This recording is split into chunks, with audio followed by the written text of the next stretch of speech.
Hi అండి, నమస్తే. నేను Uma. Welcome to my channel Uma చెప్పిన మాట. పిల్లలకి ఎంతో ఇష్టమైన కేక్ని చాలా ఈజీగా తయారు చేసి చూపిస్తున్నానండి. మీరు కూడా తయారు చేయండి.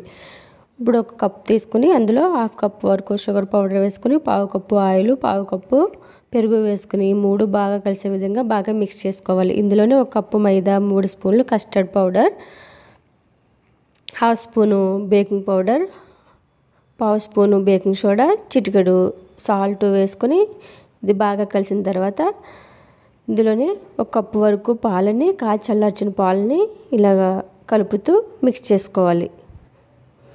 మనకు బ్యాటర్ అనేది ఈ కన్సిస్టెన్సీ ఉంటే సరిపోతుందండి. ఇప్పుడు కేక్ బౌల్లోకి ఆయిల్ రాసుకుని పిండిని వేసి అందులో ఈ కేక్ మిక్స్ని వేసి మీడియం ఫ్లేమ్ మీద ఒక 35 to 40 మినిట్స్ బేక్ చేసుకుంటే మనకి కేక్ అనేది రెడీ అయిపోతుందండి. చాలా సింపుల్గా ఈ కేక్ అనేది తయారు చేసుకోవచ్చు. పిల్లలు పెద్దలు కూడా చాలా ఇష్టంగా తింటారు. ఇంట్లోనే బేకరీ స్టైల్లో చాలా ఈజీగా ఈ కేక్ని తయారు చేయండి.